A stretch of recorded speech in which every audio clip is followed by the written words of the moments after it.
It's my great pleasure today to be speaking with Thomas McCarthy, who is the 7th O'Shaughnessy Poetry winner that is awarded by the Centre for Irish Studies at the University of St. Thomas in the year 2003.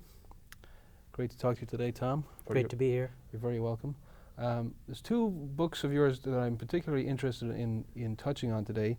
The first is Gardens of Remembrance, which is a series of essays that trace both your family history and also your growth as a poet, your fascination with politics, and your consideration of family memory, and also your new and selected poetry, Mr. DINLEEN'S Slow Parade, Careful Parade, which is a fascinating articulation of the meditations on family and politics that you consider in the essays Gardens of Remembrance. There's a little quotation I'd like to throw out and have you comment on, if you wouldn't mind. "The politics of family fascinates me," you say in the Gardens of Remembrance. I wonder if you could elaborate on why the politics of family is a source of fascination.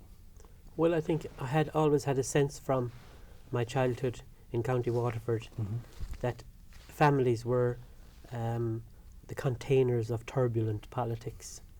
That there was, it seemed to me, maybe it's a particularly sort of working class or blue collar thing, I don't know, but certainly I felt that there was an incredible amount of quite tough politics going on between my parents, my aunts, my uncles, my granny, the neighbours. I just felt it was infused with kind of political rather than social feeling, you know. I think that is why the politics of the family fascinate me, because of the potential for the postponement of reconciliation, the constant kind of turbulence of Irish family life, certainly when I was growing up. You know, maybe all family life is like that, but certainly my memory of families in Ireland in the 60s was one of, I suppose, movement as well, because there was an incredible amount of coming and going.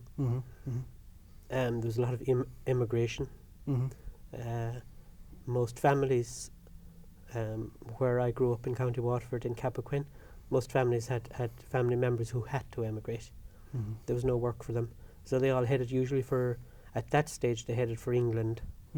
Very few were heading for America by the 1960s. They really were heading for the England, where the economy was absolutely booming at the time. And that turbulence, I think, that kind of political turbulence of families was accentuated by the kind of physical journeys, the coming and going of families. I think that's why I'm fascinated by the politics of it all. And I think that it's interesting that the names of generally the two most influential parties in Ireland, the government party Fianna Fáil and the old party of government, of the first government of the state, Fine Gael, use the word Finna, which of course is the Gaelic word for the extended family. So even politics itself, in its professional area, is considered a matter of family. You know. I'm also interested in the when you contemplated your father's life in one of the essays in the Gardens of Remembrance, so A Walk in the Snow, if I recall correctly, you're somewhat exasperated by the fact your father didn't leave. He didn't emigrate. He stuck around, and you also you consider the end of your adolescence. I wonder if you could elaborate on why your father was a metaphor for disappointment for you, in a poetic sense, perhaps. Well, I think he was both a metaphor and a fact of disappointment. Right. He just was such an intelligent man. Right. Supremely, really now, incredibly intelligent, very bright, both in mathematics and the sciences, as well as in just the humanities, reading and things like that. He really was such an intelligent person. And as I became aware of how intelligent he was as a child growing up, I suppose I developed a kind of pity for him, because I think I say in a poem somewhere that Ireland is a sort of an unhelpful milieu, you know, for genius or whatever, a promise. at that time it certainly was. It was a dying country. In fact, there were 2 books published at the time, Is Ireland Dying and The Vanishing Irish. 2 books, 2 bestsellers. And so I kept saying to myself, why does my father stay in a dying country? Why doesn't he leave?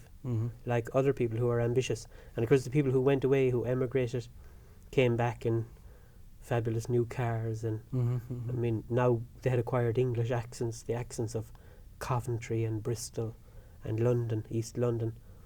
But nonetheless, they came back to parade their prosperity. And I just, the contrast between their lives and the promise of their lives, which had been, I thought, fulfilled, and the unfulfilled nature of my father's life, was what really filled me with pity for him, you know. And that's, I think, the abiding feeling I have when I think of him. It's pity. You also speak about how there's the end of adolescence comes. It's a very poignant and a very difficult memory, I'm sure, to talk about. With the death of a parent, there's an end of adolescence, and it leads into the adult journey or the adult life that is delineated in true poetry. And you argue that poetry is a way to be an adult, and it's a damming up of virtues, damming up in the sense of like water behind a dam, in a sense of containing a seriousness that is a quality of adult life. I wonder if you wouldn't mind discussing that sense of living an adult life or the end of adolescence in relation to the memory of the passing of your father. Yeah. Well, first of all, I tended, when I was writing first, in my first 2 collections especially, in the first convention from 1978 and The Sorrow Garden, which was an elegy really for both my dead parents, published in 1981, I tend to rely heavily on memory as the major kind of arbiter and filter that produced poetry. I felt that memory was a kind of organizer of material. You know, out of memory we selected the myth kitty that we turned into the world of our poetry. That's what I felt. And I think that once you become aware of that, you're really no longer a child. Poetry, in almost every case, is an adult activity. I know there are beautiful poems for children, but they're quite self-consciously for children. Poetry is supremely adult, you know. I think it is the greatest art. It's the most adult art form in that it's the least forgiving in terms of we expose ourselves so completely in our poems. We write, in a way, journals to the world. And I think that is really what we do in adulthood. We filter the story of our childhood and we try to make sense of it. That's adulthood. You know, and that's what I had been doing definitely in the early books, most definitely. I talk about one more image, which I think is an indelible image of one of the early essays in the Gardens of Remembrance, and that is the image of your blind grandmother, Nan, and her letting down her hair at night, and her combing her hair. And you say that you describe that as a gesture that was almost pure poetry. I wonder if you could talk a little bit before we move on about your relationship with your grandmother and why that was important in your journey as a poet. Well, I think it was crucial because it gave me a whole repository of social memory that was separate in a way from my own family of my parents. When I was about 8, I was the second son, so I suppose the second son is more expendable in the Irish family. I was sent to stay with my grandmother, who was blind, to kind of do little chores for her in the evening after school. And I spent an inordinate amount of time with her, keeping her company in her blindness. And I used to look after her geraniums. She had a huge collection of geraniums and things like that. And she loved gardening, and she loved beautiful things. She loved beautiful clothes, and it was amazing. It was the texture of things that she loved, you know. And she was able to make kind of, I think, an image for herself through the textures of things. And so I was really deeply affected by her, you know, in my life. It was almost like within childhood I had a time out from childhood. And I think that when that happens, it often produces a writer, you know. Absolutely. I wonder if I wonder if this would be an appropriate time to dive into the Sure. poetry, and particularly to read a poem I think that grows out of that time outside childhood, or within childhood, a time outside childhood, called Her Blindness. Right. Okay. It's actually a poem I wrote when I was still at college. Mm-hmm. I think I was 20 when I wrote it. Mm-hmm. And it was published in the Irish Times, which was unusually sensational. Right. All my buddies were envious, I think. Mm-hmm. All the other poets in UCC, University College Cork, were envious when they opened up their Irish Times and saw this bloody McCarthy's poem Right. published there in all its glory. But here we are, Her Blindness. In her blindness, the house became a tapestry of touch. The jagged end of a dresser became a signpost to the back door. Breadcrumbs crunching under her feet told her when to sweep the kitchen floor. The powdery touch of dry leaves in the flower trough said that geraniums needed water. I remember her beside the huge December fire, holding a heavy mug, changing its position on her lap, filling the dark space between her fingers with the light of bright memory. That's very good. Now another quality, another theme that you elaborate in your poetry, is that of politics. And there's another quotation I'd like to share from your collection of essays. Poetry can never come from crowds and power, you say. It comes from that part of the spirit that flees from power. Can you elaborate on that? That's a wonderfully lucid statement. What part of the spirit is it that flees from power? Or how then can we connect politics as a theme with poetry as an activity? Yeah. Well, generally I've handled that by quite deliberately using the images of politics to make metaphors for poetry. Mm-hmm. To me, things like polling stations and ballot boxes and election posters, all of those things are as beautiful as flowers to me. Right. I mean, in fact, I think I said to you before, if you were to ask me to choose between a bunch of flowers and a bunch of election posters, I'd definitely come down on the side of the election posters. So, because to me, they're so full of poetry, you know, if they're filtered through the kind of personal life that's, in a way, challenged by their presence, you know.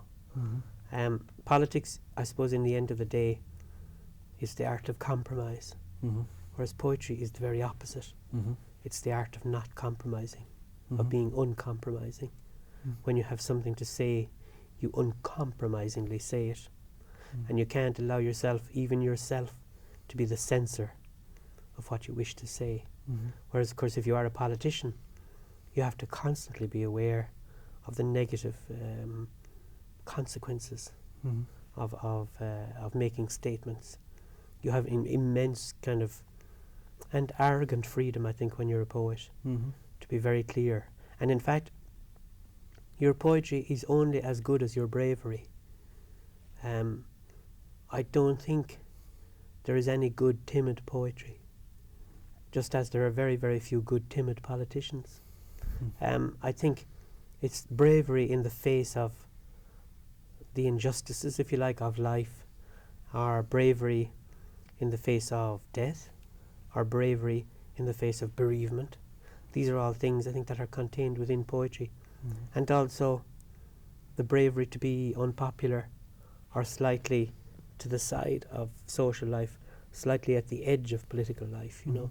I think that's really how I would distinguish between poetry and power. That for power, you really have to assemble a whole set of compromises. Whereas for poetry, over time, you assemble a prodigious set of experiences and interrogations which are completely open and true. Very opposite to what politics is. But it's fascinating then, and I'm always fascinated by the problem, and have been since I was a student in University College Cork, always fascinated by the possibility of making poetry out of something that seems impossible. That's politics, you know. When you speak about the uncompromising sort of the life of conscience that's somewhat abrasive and a little bit to the side. Reminds me of almost a forerunner of yourself, of another librarian who was an abrasive voice in Irish writing and also translator of the Irish, of course, Frank O'Connor. And you have a poem about Frank O'Connor. I wonder if you wouldn't mind, Sure. before you read it, if you could just give a little introduction as to why Frank O'Connor was a figure of interest to you. Well, I think that he was of interest to me for any number of reasons, but he was of interest to me because of his incredible political integrity. Mm-hmm. The fact, of course, that he was disappointed made him Right. very attractive to me, Right. because he grew up with the Irish state. Absolutely. But as he grew up into an imaginative adulthood, Mm-hmm. the Irish state grew down into a kind of perpetual adolescence. Mm-hmm. So it was to try and stir Ireland back to an adult life. Mm-hmm. He spent his entire life writing, Mhm. and not only writing stories, but writing brilliant journalism under the name of Ben Mayo in the That's Irish right. Independent, That's right. Absolutely. and letters, and he was very argumentative and a difficult man, Mm-hmm. not a mild man in any sense, but Ireland made him furious, Mm-hmm. the Ireland of his time, you know. He was a librarian too. He was indeed. And maybe librarians are very violent people, really. Maybe they're sort of uncompromising Right. in their care for Right. records Right. and their absolute standard that things should be preserved, you know, even when they have no further usefulness. Mm-hmm. That's what I like about O'Connor as well. He was a great librarian in that he was the librarian at the Pembroke Library in Dublin. Mm-hmm. And he used to introduce, I mean, it was hilarious in Ireland at the time in the 40s. He used to sort of start Mozart circles. He loved the music of Mozart. That's right. And he would start musical circles and reading circles and art appreciation circles. In other words, doing kind of outreach programs, what we would call kind of outreach programs now, to deepen people's loyalty to the library and love of the library, you know. Mm-hmm. And it was so far ahead of its time, really, in Mhm. Ireland. Mm-hmm. It's only now, in a way, that libraries, you know, in Ireland have kind of caught up with that Mm-hmm. fantastic activity, which Mhm. was initiated by O'Connor. O'Connor, as well, in a personal level, I loved because of his loneliness. Mm-hmm. He was an only child, and when I lived with my grandmother, Nanan, as she was called, Mm-hmm. I did feel like an only child of my grandmother. Mm-hmm. And my grandmother also had in her possession lots of beautiful things. I don't know where she got them, Mm-hmm. but she had all these beautiful things, linens and beautiful wooden boxes and ceramics and glass and willow pattern plates, both brown and blue willow pattern, which are now, of course, incredibly valuable. I think they were probably all thrown out when she died. And there's a description of a house in his autobiography, in Frank O'Connor's autobiography, Mm-hmm. An Only Child, Mm-hmm. where he kind of almost describes my grandmother's kitchen, you know. Right. Right. So that's why I wrote this poem, Frank O'Connor. Mm-hmm. Brilliant. I think of that charwoman's only child, rummaging through a box of gilded junk in a suburban room, his captive eyes easing into a world of surplus wealth, the images of two worlds warring in his head. In the darkness of an attic, his latest images, silver-handled brushes with engraved designs, old smelling bottles and elaborate dancing cards, a glittering code of higher living. Later, he would fall from those heights to climb the real hill, to walk across St. Luke's to a smaller house. Climbing those same steps, I can imagine their cold living room, the last of daylight defining shafts of dust and light revolving in a single beam. I can see his neat mother polishing, moving chairs against a wall, clearing the way for a night of resting, her heart lost to a waltz of tidying. It's wonderful. He had a tremendous relationship with his mother. Incredible. An incredible He idolised her. antagonistic relationship with his father. But anyway, there's another quotation. He was actually and I suppose he wanted to improve his mother as well, you know. He did, yeah. You know, he even brought his mother to Switzerland so Yeah. that she could see the beautiful places in Switzerland and Right. take the air of the great mountains of Switzerland. Mhm. And he said he was in the hotel one day with his mother. They were on the balcony of the Swiss hotel. And he said to his mother, "Isn't it a beautiful view, Mum?" And she said, "It is, it is." She said, "Wouldn't it be a great place to hang out the washing?" You know? She was a charwoman, wasn't she? Absolutely, yeah. There's one more quotation I'd like to share with you.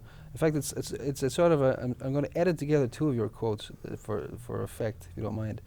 Poetry comes from a kind of magic humanism, you say. And you also say, sociology never quite captures what Ireland was like.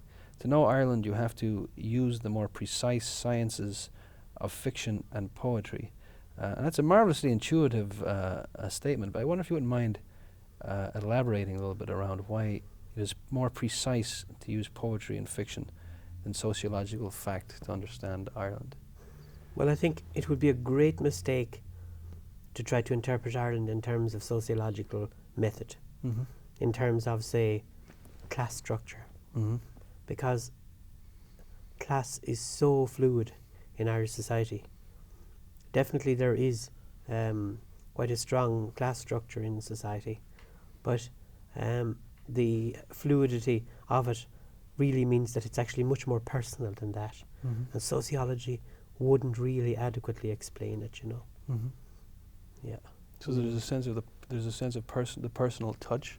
Yeah. There's a sense of the personal. Everything is personal. Okay. Arnsberg and Kimball, who did a survey of the Irish countryman in the 1930s, said that the ordinary country gossip of Ireland knew the personal lives of at least 30,000 people. Wow. So, like, there's no point in pretending you came from a place that you didn't come from, because an Irish country gossip would know you didn't. Right. So, social mobility was almost an impossibility in Irish society until the Celtic Tiger, of course. Right. Well, there's one more. The Celtic Tiger raises. You have an aversion to that metaphor for Ireland in one of your essays in the Gardens of Remembrances. I wonder, why do you feel that is an inappropriate image for Ireland, the Celtic Tiger, or why did you feel the need as a poet to disparage that image of the Celtic Tiger? Well, I just think that a tiger is such a big animal. Right. And I think it's more like the Celtic kitten. Right. It's not really a tiger. Right. I mean, Ireland is a very small country. Right. It punches way above its weight internationally in Europe and that, but it still is a very small land. Right. We're a very small people. And it's just people can kind of become obsessed with success. And they think that they can actually, you know, they just, I suppose we say in Ireland, they lose the run of themselves. Right. You know, I would caution people about using the words Celtic Tiger. You know, I think it's a Celtic whippet or something like that, you know. Celtic lemming, perhaps. Absolutely. Can you talk a little bit about the library? You have been for 20 years after winning the Patrick Kavanagh Award in 1977 with your first collection. You then acquired a position with the Cork Public Library. Can you talk a little bit about your role as a poet and your profession as a librarian, where they connect or how they mutually sustain each other? Well, I don't think any activity, perhaps apart from lovemaking, I suppose, has enriched my poetry more than librarianship. Libraries are just such repositories of brilliant information. Right. Eclectic, comprehensive, mad in a sense. It's wonderful for a poet. The serendipity of being a librarian is wonderful, as any librarian will tell you. The things that you pick up unexpectedly, you know what I mean? And in fact, the process of public librarianship is a little like the process of writing, in that every day is actually different, you know. There could be different people, different readers, different problems, different books coming in on any particular day. And also, there's that incredible sense that you're storing in the library all of the stories of the nation. I love that idea. You're a kind of repository of the nation's memory. And that I have that very strong sense too. Quite apart from the fact that I used to love, in the old days before we were computerized, we had all these catalogue cards. And of course they were always being worn out as books were lost or worn out. They were very handy for writing notes for poems. Right, right. And I lament greatly the loss of the catalogue card. Right, right. It's been a great blow to poetry. Right, right, right. It's almost a poem in itself. It is indeed. One last poem before we wind up today. You had a tremendous collection of work called The Non-Aligned Storyteller. I wonder if you wouldn't mind reading perhaps a section of that poem, Sure. of your choice. Sure. The Non-Aligned Storyteller was, in fact, a local photographer in Cappoquin in County Waterford, where I grew up, Mr. Doyle. The fact that I know him still, even as Mr. Doyle, shows what an important person he was in the district. He was Right. the photographer, Right, right. who was the man who recorded all official events for the village, if you like, for the town. And I just noticed one day when I was going through Cappoquin and Mr. Doyle had died, that there were these boxes of everything, of prints and negatives and even glass lantern slides and things like this, which were put out for the rubbish, put out for to be thrown away as garbage, you know. And I thought, there he has embodied, as a kind of non-aligned storyteller, he has embodied the stories of our town. You know, he has had the, if you like, the non-committal gift of photography.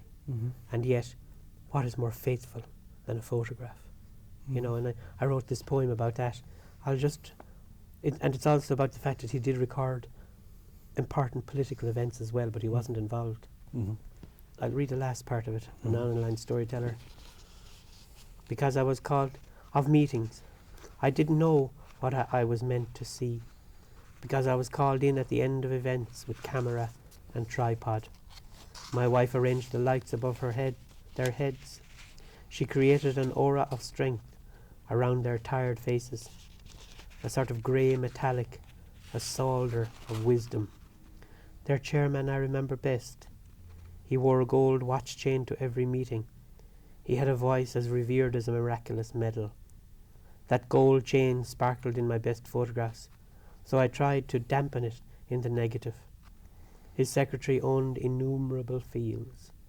I photographed him in one perfect moment during a 1960 snowstorm, a starched figure caught against a herd of yearlings. My wife remembers them too, under our lights, as they held resolutely to tenancies and laws. If only they had strength, she used to say, when they were building anew, shedding bloody days. Wonderful.